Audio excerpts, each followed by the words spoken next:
दोस्तों, सिद्धार्थ का गृह त्याग। यहाँ पर एक बात समझने वाली है कि जब लगातार कोई प्रश्न हमारे भीतर उठता है तो हमें उसका उत्तर अवश्य मिलता है। सिद्धार्थ को भी उत्तर मिलता है। उन्हें एक सन्यासी याद आते हैं जिन्होंने सिद्धार्थ से मन जीतने की बात कही थी। फिर सिद्धार्थ को समझ आता है कि उनका मन ही उनके वश में नहीं है, जिसके कारण वे दुख से पीड़ित है। वे अपनी भावनाओं और इच्छाओं पर काबू नहीं कर पा रहे थे। उन्हें किसी भी हालत में अपने मन को जीतना होगा, और मन को जीतना तभी संभव है जब वे संन्यास ग्रहण कर ले। सिद्धार्थ को यह बात साफ साफ नज़र आ जाती है कि उन्हें उनके दुखों से मुक्ति सन्यासी बनकर ही मिल सकती है, क्योंकि जिन लोगों के होने से आज उन्हें खुशी मिल रही है, कल उन्हीं लोगों के ना होने से उन्हें दुख भी मिलेगा।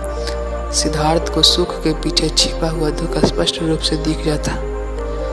ज्यादातर लोग सोचते हैं कि उनके पास दो विकल्प थे, परंतु अगर आप ध्यान से समझने का प्रयास करें तो आपको समझ आएगा कि उनके पास केवल एक ही विकल्प था, क्योंकि वे गृहस्थ जीवन के बारे में पूरी तरह से स्पष्ट थे। और जहाँ स्पष्टता होती है वहाँ दो विकल्प नहीं होते। और उसी रात सिद्धार्थ ने वानप्रस्थ होने का निश्चय करते हैं। सिद्धार्थ के मन में अपनी पत्नी और बच्चों को उनका अधिकार ना देने का पीड़ा भी तो होता है, परंतु उसके साथ ही उनके मन में मनुष्य के दुखों का कारण जानने की आशा भी होती है। वानप्रस्थ होने के बाद सिद्धार्थ को जमीन पर नंगे पैर चलने आदत नहीं थी, परंतु जब अब उन्हें कंकड़ पत्थरों पर चलना पड़ रहा था, कांटों पर चलना पड़ रहा था। सिद्धार्थ चाहते तो उस पीड़ा को देखकर वापस लौट सकते थे, परंतु सिद्धार्थ ऐसा नहीं किया, क्योंकि उस पीड़ा से अधिक गहरी पीड़ा सिद्धार्थ के मन में थी। दोस्तों, उसके बाद सिद्धार्थ बहुत से गुरुओं से मिले और उनसे शिक्षा हासिल की और बहुत ही बड़े बड़े तप किए, लेकिन 6 साल इतनी कठोर तपस्या करने के बाद भी उन्हें उनका लक्ष्य नहीं मिला था। 6 साल कठोर तपस्या की वजह से उनका शरीर हड्डियों का मात्र ढांचा रह गया था। दोस्तों, ऐसे ही सिद्धार्थ ऐसे ही बहुत से गुरुओं से आत्मज्ञान प्राप्त करने के लिए मिलते हैं और उनसे ज्ञान प्राप्त करते हैं, पर अभी भी सिद्धार्थ को जिस आत्मज्ञान की तलाश थी वह उसे अब तक नहीं प्राप्त हुआ था। अब सिद्धार्थ के मन में ये विचार भी आने लगे थे कि कहीं उनकी खोज गलत तो नहीं है। फिर सिद्धार्थ खुद को समझाते हैं कि यह मन का खेल है। मन ही हमारे भीतर नकारात्मकता और सकारात्मकता पैदा करता है, इसलिए मुझे दोनों से ही ऊपर उठना है। दोस्तों, उसके आगे पहले दिन सिद्धार्थ पानी पीने के लिए पास वाली नदी के पास जाते हैं तो उन्हें चक्कर आती है और वो बेहोश हो जाते हैं, क्योंकि कठोर तप करने की वजह से उनको अपना शरीर भी संभालना नहीं जा रहा था।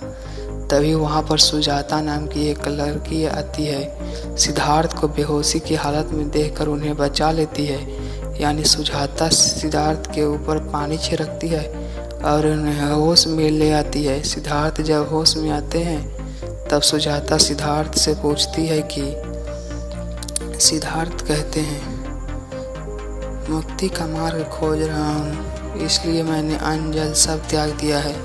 वह स्त्री कहती है, भला अन्न जल त्याग कर कोई, क्योंकि अगर परम कोई कष्ट देकर गलत कर रहा था, शरीर के बिना नहीं। सिद्धार्थ उसी क्षण जल ग्रहण करते हैं और सुजाता के द्वारा लाई गई खीर भी खाते हैं। खीर खाने के बाद सिद्धार्थ सुजाता से कहते हैं, तुम्हारी कही बात में बड़ा सत्य था। सुजाता में कठोर तप के चरम बिंदु तक गया, परंतु वहाँ मुझे कुछ भी नहीं मिला। मेरी इस भ्रांति को जुटलाने वाली तुम मेरी प्रथम गुरु हो। समय बीतता है और सिद्धार्थ उस मंजिल के करीब पहुँच रहे होते हैं जिसका इंतजार सिद्धार्थ को वर्षों से था। एक दिन सिद्धार्थ ध्यान करने के लिए कोई उचित स्थान खोज रहे होते हैं। खोजते खोजते उन्हें बहुत ही विशाल पीपल का वृक्ष नजर आता है। उस वृक्ष को देखकर सिद्धार्थ तय करते हैं कि अब वे उस वृक्ष के नीचे बैठकर ही ध्यान करेंगे। सिद्धार्थ उस वृक्ष के नीचे बैठकर ध्यान करना शुरू कर देते हैं और उस पेड़ के नीचे ही ध्यान करते वक्त उन्हें आत्मज्ञान की प्राप्ति हो जाती है।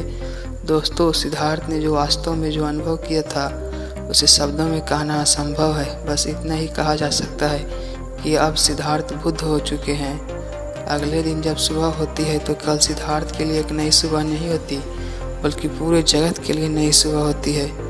बिना मौसम के ही पेड़ों पर फूल खिलते हैं और पक्षी गीत गाते हैं। जिस वृक्ष के नीचे सिद्धार्थ बैठे थे वह वृक्ष उनके फूलों की वर्षा करता है। उस वृक्ष के चारों तरफ कमल के पुष्प खिल जाते हैं।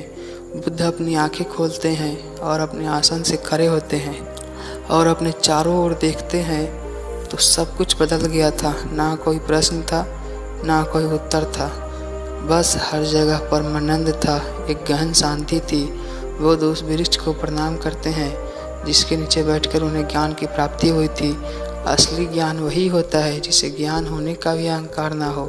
जब सुजाता व उसके साथी सिद्धार्थ को भोजन देने के लिए आते हैं तो वे यह देखकर चौंकते हैं कि ये वो सन्यासी नहीं है जिसे वे भोजन देने आ रहे थे। वे देखते हैं कि सिद्धार्थ के चेहरे पर एक अलग सी चमक आ गई है।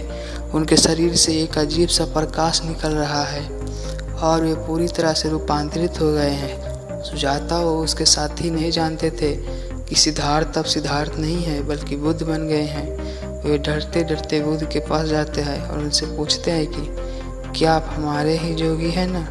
बुद्ध कहते हैं, हाँ मैं वही हूँ, बस सोया हुआ था परंतु अब जगा गया हूँ। सुजाता कहती है, परंतु आपको हो क्या गया है जो आपकी आभा इतनी प्रकाशमान हो गई है?